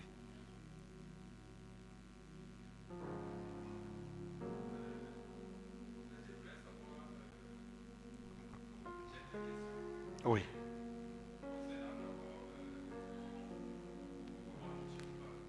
Oui. Est-ce que, en fait, tu sais que quand on aborde les sujets parler, voir et tout, moi, ça me... Oui, et moi, je préfère toujours m'appuyer sur ce que tu me dis. Oui. Oui, parce que même quand j'ai une situation, je fais confiance à ce que tu me dis. J'ai foi en ce que tu me dis. Oui, oui. Maintenant, comment est-ce que c'est obligé d'entendre. Ou alors, tu peux faire simplement confiance à ton père. Oui, tu peux faire confiance à ton père, mais tu peux aussi entendre. Oui. Maintenant, la deuxième question, c'est... Je t'ai déjà fait part de cette question, c'est-à-dire sur le donner. Oui. C'est-à-dire, j'ai ce problème-là que lorsque j'ai, automatiquement, même si j'achète quelque chose à manger et que je veux me mettre à manger, mon esprit va commencer, je peux dire, à pleurer pour les personnes qui sont en difficulté, les personnes qui n'arrivent pas à manger. Et je me retrouve toujours dans une posture de vouloir donner, toujours donner, c'est-à-dire je pense à tel, je pense à tel, je pense à tel. Et maintenant, comment gérer ça? Oui, gérer ça, c'est dans le cadre des priorités. Ok? Parce que tu dois, la Bible dit, ne vous lassez pas de faire du bien. Il faut faire du bien. Mais aussi, il faut prendre des dispositions pour savoir ce que tu as là, il faut le multiplier pour encore plus faire du bien. Sinon, tu pourrais être limité dans ta capacité à faire du bien à un moment donné, tu seras très mal. Ok? Dans un temps, quand Dieu te bénit, dans ce temps-là, c'est ce qu'on appelle le jour. Ok? Tu es encore dans le jour. D'accord? Parce qu'il y a la nuit qui va arriver. Et dans ce temps de jour, tu dois avoir la sagesse de savoir disposer ce nombre de choses. Pour te dire, ok, je dois faire du bien, mais je dois aussi avoir une capacité d'amasser ou quelque chose qui va permettre d'aider les gens en temps de difficulté. Tu me suis? Ça va faire que ton cycle de faire le bien ne va pas s'arrêter. Ça sera continu. Oui, Daddy, maintenant, comment gérer le fait, par exemple, si j'ai 2 personnes devant moi et que j'aide peut-être une. Oui. Maintenant, ou alors si je dis peut-être que je n'ai pas assez. Ils sont devant toi physiquement? Oui, si les personnes sont... Physiquement devant toi, en fait, ça veut dire qu'il y a deux chemises comme ça là. Il faut pas donner tous les deux, il faut garder au moins une chemise. Et les deux sont devant toi. Et il faut donner. Les deux l'attendent, n'est-ce pas? Tu dois donner. Oui. On n'a pas rendez-vous à une autre personne. Non, puisque les deux sont devant toi. Non, il a dit qu'il a les 2 chemises. Non, Daddy, je dis que les 2 personnes sont devant moi. Oui. Oui, maintenant, si j'aide une et que je laisse l'autre... Tu laisses l'autre parce que tu n'as pas. Ou parce que tu as. Parce que je n'ai pas suffisamment. Tu n'as pas suffisamment. Oui. C'est-à-dire que ça ne peut pas régler son problème. Oui. Mais tu peux régler le problème de l'autre. Ou alors, si j'ai et je dis que, bon, cette fois-ci, je laisse d'abord. Maintenant, comment gérer ce fardeau dans mon cœur? Parce que je peux avoir... Donc ça veut dire que tu as. Parce que c'est ce que je veux comprendre. Ça veut dire ceci, n'est-ce pas? Oui. Les 2 personnes sont devant toi. Oui. Ok. J'ai bien dit que tu as 2 chemises. Et que les 2 veulent chacun une chemise. Oui. Non. En fait, ce que je dis, par exemple, j'ai 10 000. Oui. Oui. Maintenant, j'ai moi mes problèmes aussi. Oui. Et il y a des personnes... C'est ça que je dis. Tu as 2 personnes devant toi. Oui. Tu as 10 000. Oui. Dans les 10 000, tu as tes problèmes. Oui. D'accord. Maintenant, 1, tu as tes problèmes. 2, il faut résoudre les problèmes de 2 personnes. Oui. Continuons. Oui. C'est combien? La première personne veut combien? Bon, si les personnes veulent 5 000. Oui. Et que tu as tes problèmes. J'ai aussi mes problèmes. Ok. Sache que la première chose, c'est qu'il ne faut pas toujours t'oublier. Oui. Il ne faut pas toujours t'oublier. S'il te faut prendre l'opara pour ne pas ma tête et bien travailler, tu ne prends pas l'opara, tu donnes l'argent. Les gars, tu meurs, on fait comment?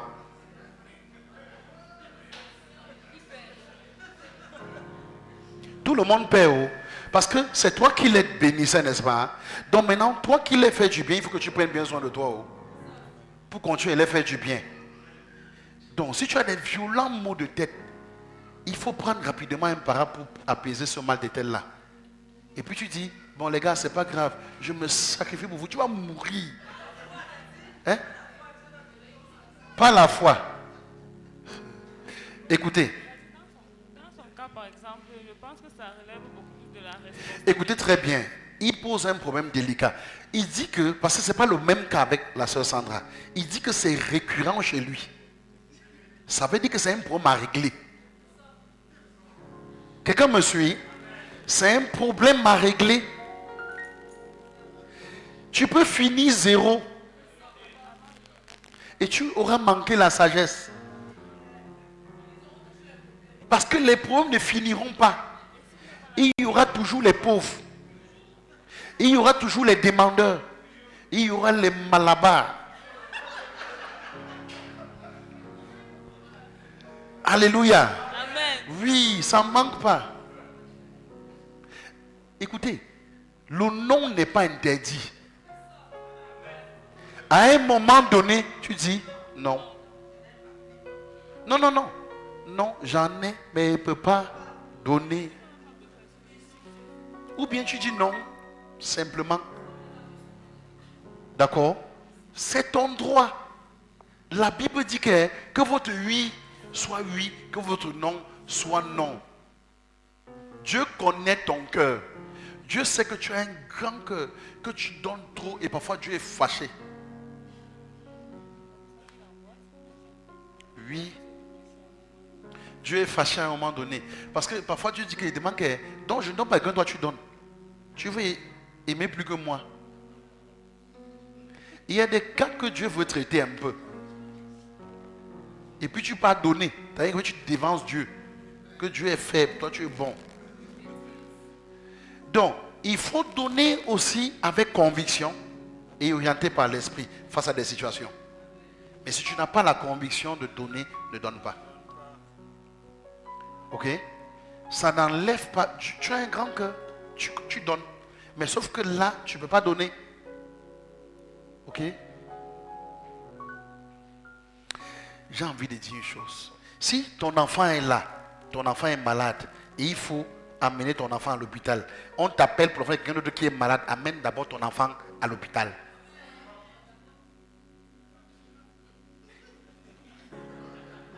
Que quelqu'un dise amen. Amen. Amène ton enfant à l'hôpital. Tu vas entrer dans un point avec ta femme que, mon frère, donc, elle va dire que la facture de l'enfant c'est 10 000. Et puis, tu dis, voici 10 000. Ouais, mais sauf que Zacharie m'appelle là-bas, que le fils, son enfant, elle va te regarder comme ça. On m'attend aussi ici avec 10 000. Ok, donne à Zacharie. Vous allez rentrer à la maison. Après là, vous allez venir voir le pasteur. La femme va te traiter. Frère, même Dieu va te dire qu'il demande que tu donnais là-bas pourquoi? Tu vas dire quoi? Vous savez que un jour, Abraham, il dit qu'il est dans l'intimité de Dieu. Il se lève un jour, il dit, j'ai dit que Dieu, tu écoutes Sarah. Sarah est même normale. Elle me dit de chasser mon fils. Dieu dit, hein, chasse-o. Tu vas dormir où? D'accord, ne chasse pas. Tu vas confirmer. Sarah va te traiter. Donc lui-même, il a dit, hey, il est parti chasser. Tu vas dire qu'Abraham est méchant. Il n'est pas méchant. Il faut que Agar parte. D'accord? Il y a des situations dans la vie où il ne faut pas donner pour une raison normale que Dieu lui-même veut. Que peut-être à l'instant tu ne comprends pas. Il faut, dans tous les cas, soyons conduits par le Saint-Esprit. Alléluia. Et ayons vraiment la conviction avant de faire certaines choses. Parce que le plus important, c'est de faire et ne pas murmurer. Fais mais ne murmure pas après. Fais mais ne te fâche pas après. Ok? Au fur et à mesure qu'on murmure, on construit les murs devant. Voilà. Vous savez, murmure, c'est 2 murs. Dès que tu murmures, après tu murmures. Maintenant, ça se superpose. Ça crée une forteresse. Pour sortir du trou là, c'est compliqué. D'accord? Voilà. Bon, je crois que la présentatrice, elle veut plus les questions. Voilà. Je pense que tout le monde est satisfait des questions posées ici. Amen. Ok, gloire à Dieu. Donc c'est ça la foi, hein? C'est ça la foi. De manière simple, j'ai voulu l'expliquer simplement ça là, pour que tu comprennes de manière simple la foi. Amen. Alléluia. Amen. Là, ça fait que dorénavant, tu sauras te comporter. Oui. je vous assure, j'ai entendu trop de gens croire que la foi, il n'y a pas l'écoute. Il y a l'écoute. Il y a l'écoute. Il y a l'écoute. La preuve en est même que l'origine de la foi, c'est, on dit qu'elle vient de ce qu'on entend. Maintenant, la foi aussi, c'est un don. On est d'accord? C'est un don de Dieu. C'est un moyen de Dieu qui permet d'engendrer le salut dans tous les domaines. Le salut pour aller au ciel, le salut pour avoir l'argent, pour ne pas être pauvre, ok? Le salut pour se marier. Parce que chaque dimension, c'est le salut. On est d'accord? Amen. Donc, la Bible dit qu'on est sauvé par grâce au moyen de la foi. Donc, à chaque fois que tu es sauvé, le premier salut, c'est pour aller au ciel. Tu es sauvé par grâce au moyen de la petite foi pour aller au ciel. Maintenant, après, la foi pour avoir le travail, c'est autre chose. Maintenant, tu es sauvé du chômage. Ok? Maintenant, la foi pour acquérir la sagesse, c'est autre chose. La foi pour se marier, c'est autre chose. La foi pour. C'est pour ça que le mot sauvé par grâce au moyen de la foi, c'est vaste. Alléluia. Amen. Gloire à Dieu. Merci Seigneur. Amen. On prend la dernière question. Apparemment, la mère a une question. Il y a encore qui? Ok. Ah, merci, Pasteur Claire. Bon, Dadi, j'ai une question, peut-être semblerait telle bête, à deux volets. Bon, je veux juste quand même la poser.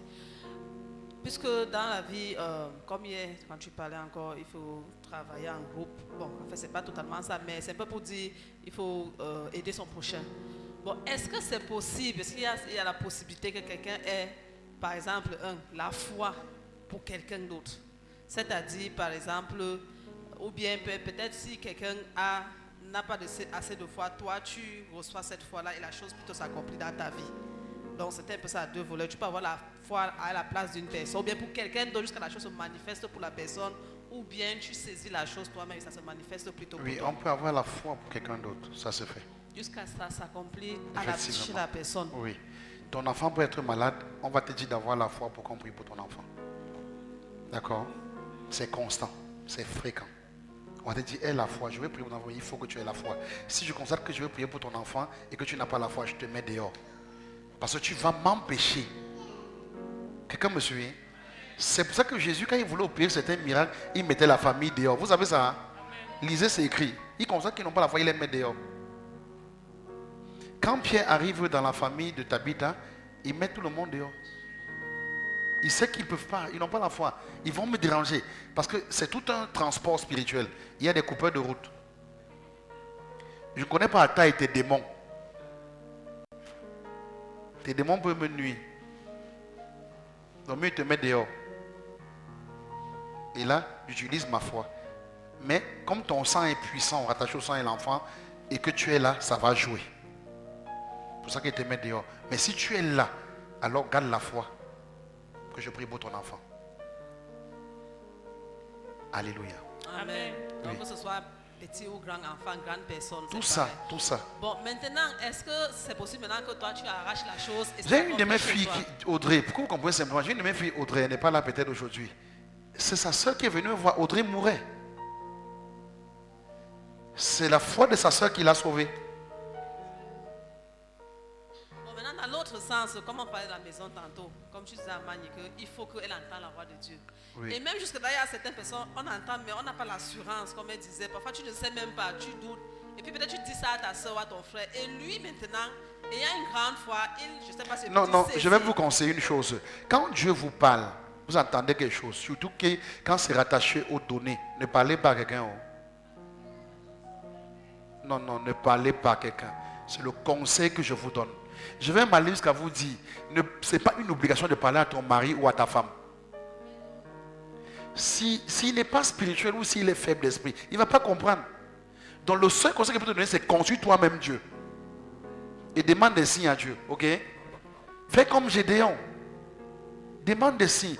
Si c'est toi qui m'as parlé, Seigneur, donne-moi encore un signe. Dieu va te donner. Ok? Il va le faire. Quand je devais me marier, mon beau-père a demandé le signe 3 fois à Dieu. Et Dieu a donné les signes exacts. Il dit, ok, d'accord. Si c'est vraiment toi, je veux que tel jour, lorsqu'ils viendront pour telle cérémonie, qu'il y ait comme ça. Il donne le protocole qu'il veut. Dieu donne le protocole exact. Il regarde, il voit, c'est exactement, il dit ok. D'accord, la prochaine fois je veux voir. C'était ça, Dieu faisait tout ça. Tu comprends un peu? Dieu répond à ça. Parce que c'est lui qui dit, laisse mon serviteur épouser ta fille. Il dit, si c'est toi qui me parles, fais comme ça. Dieu fait. Comme c'est Dieu qui parle, Dieu va faire les signes. D'accord? Il va faire. Si vous consultez, c'est pour ça que quand Dieu dit à Abraham de donner Isaac, il ne dit pas à Sarah, hein, il part. Il y a des choses qu'il ne faut pas dire à ta femme. Ou ne dis pas à ton mari, parce que ça peut être la femme que tu as parlé. Ne lui dis pas, il va comprendre plus tard. Permets-moi d'aller jusqu'au bout. Là, bon, je prends l'exemple simple. Lorsque Dieu dit à Anna de donner Samuel, est-ce qu'elle a dit à Elkana? Elle n'a pas dit. Elle a géré ça avec Dieu. Elle a validé devant Dieu. Elle a informé Elkana. Vous voyez que c'est facile pour un homme que toi, la femme, tu viens lui dire que notre premier enfant va habiter avec nous. Donc, bon, vous voyez les pères dans la salle-ci. Même le père s'écouille à la tête. Donc, ton premier fils, ta première force va naître. Et que ta femme te dit que tu vois l'enfant qui naît là. Quand il aura au trop quelques mois, il part. Pourquoi ma femme? J'ai parlé avec Dieu. Oh! Comment? Vous savez que ça fait l'objet de réunions familiales.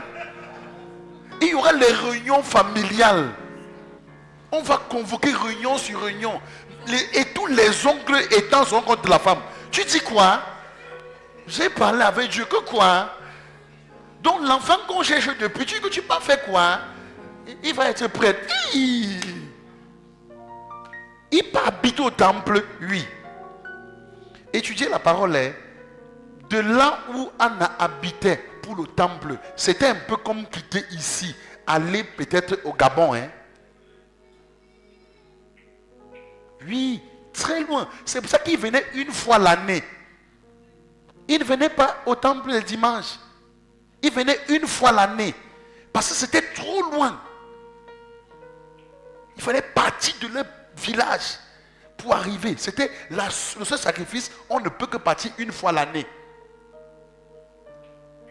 Et puis, tu rentres, tu me dis carrément que Dieu a dit, tu donnes.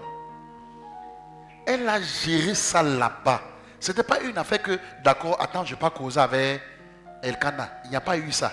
Donc faites attention. Il y a des informations quand vous recevez du Seigneur, pesez. Dites-vous que est-ce que ma femme ou mon mari est assez spirituel pour comprendre? S'il n'est pas assez spirituel, faites-le. Advienne ce qu'il advienne. À la fin, Dieu a toujours raison. Même si on va te faire la guerre, à la fin, tout le monde va dire que tu avais raison. On est d'accord? Amen. Oui. Bon, Daddy, je vais ajouter sur ma question. Oui. Nous sommes d'accord là-dessus. Bon, admettons que tu dises à ta soeur, ton frère, enfin, ça, là où je vais jeter, c'est quoi? C'est que tu n'as pas eu la conviction ou bien l'assurance que c'est Dieu qui te parle. Et ton frère à côté, lui, sachant ou bien il a l'assurance, et lui, peut-être par exemple, il s'appuie sur ça et il parle fait.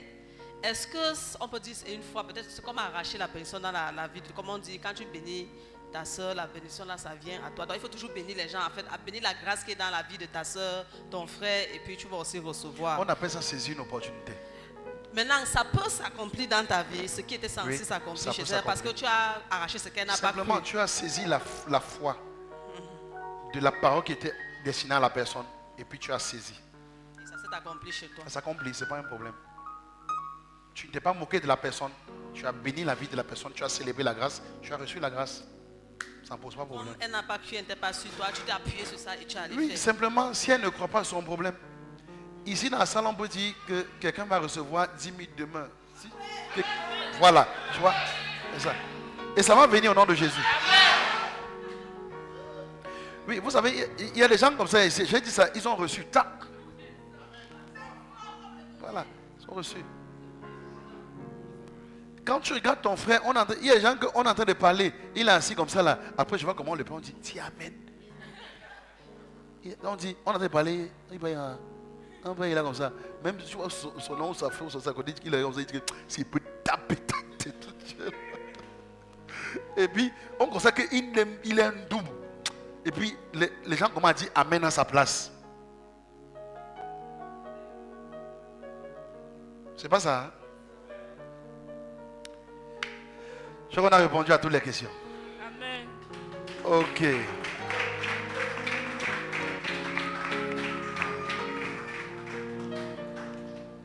Nous sommes arrivés au thème de notre émission au salon du décryptage de la parole. J'espère qu'au sortir d'ici, nous tous, nous avons mieux cerné ce que c'est que la foi et la confiance en Dieu.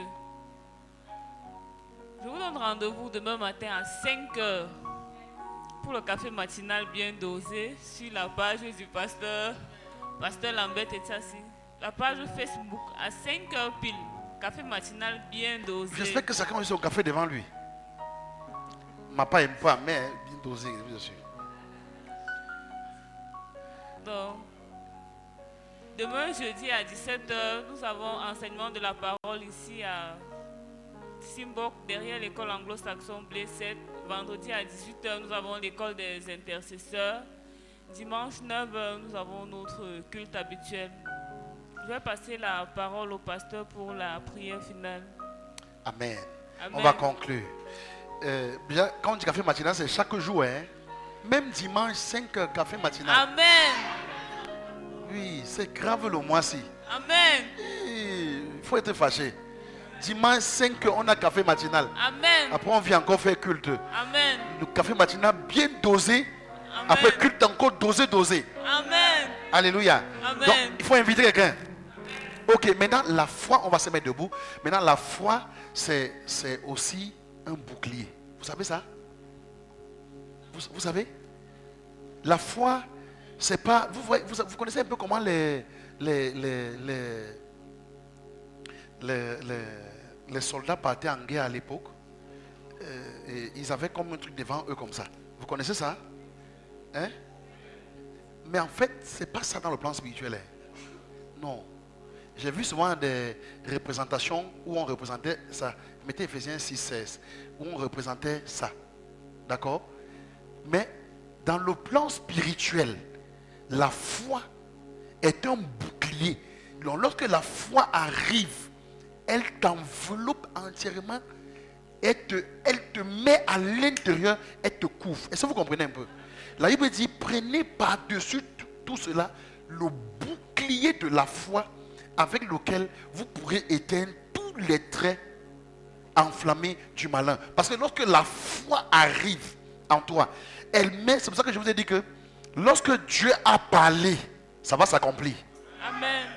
Quand c'est lui qui envoie ça, quand tu as entendu, la Bible dit la foi vient ce qu'on entend. Dès que tu as reçu la parole, quand ça entre dans ton cœur, ça crée une enveloppe entièrement. Ça veut dire que ce soit de face, l'ennemi ne peut pas t'atteindre. Parce que le bouclier est devant, derrière, à gauche, à droite. Vous me suivez un peu? Et Amen. Dans tout l'ensemble, il éteint les traits enflammés du malin. Ça veut dire que quand tu as la foi, aucune flèche ne peut t'atteindre. Amen. Alléluia, aucune flèche. Et c'est pour ça qu'on va prier tout de suite cela. Afin que, quelles que soient les flèches de Satan qui sont préparées dans ces temps-ci sur ta vie, Dieu va te donner la foi ce soir.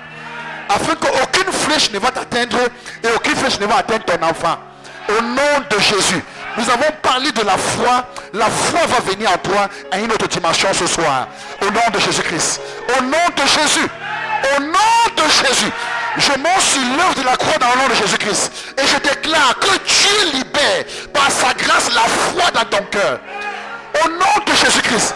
Afin que ce que Dieu veut accomplir avec toi, qu'il l'accomplisse au-delà de ce que tu penses au nom de Jésus. Quand la foi arrive, même si tu as les pensées impures, la foi éteint les pensées impures. Parce que les pensées impures sont des traits enflammés du malin qu'il envoie. Mais le bouclier de la foi va faire taire ça au nom de Jésus. Je déclare que le programme de Dieu dans ta vie, dans ton ministère, par la foi que tu reçois maintenant, va faire taire tous les traits enflammés du malin. Au nom de Jésus. Que ce que Dieu a dit qu'il va faire avec toi, qu'il le fasse au nom de Jésus. La Bible dit que Dieu n'est pas un homme pour mentir, ni le fait d'un homme pour se repentir. Ce qu'il a déclaré, il va le faire. Ce qu'il a proclamé, il va l'exécuter. Je déclare au nom de Jésus-Christ. Si Dieu a dit qu'il va t'élever dans ce mois, Dieu va t'élever ce mois. Et Dieu m'a parlé en début du mois. Il m'a dit, ce mois est le mois de la sagesse financière où je vais libérer la grâce financière sur mes enfants. Il m'a dit, il n'y aura pas d'indigents à tes côtés. Il n'y aura pas d'indigents dans ton assemblée. Je déclare cette parole sur toi ce soir. Reçois-le par la foi au nom de Jésus-Christ. Et tu ne seras pas indigent au nom de Jésus. Que la sagesse financière vienne sur toi. Au nom de Jésus. Que tes cieux soient ouverts. Afin que tu reçoives la foi de Dieu dans ton cœur. Pour effacer le doute au nom de Jésus. Pour écraser la peur au nom de Jésus. Pour écraser la timidité au nom de Jésus. Pour renverser le dragon au nom de Jésus. Que tu reçoives la foi pour entendre la voix de Dieu uniquement. Au nom de Jésus. Pour rester ferme, et qu'à la fin de ce mois, que nous tous nous rassemblons ici pour bénir le Seigneur, parce que tu as l'abondance spirituelle, financière au nom de Jésus-Christ.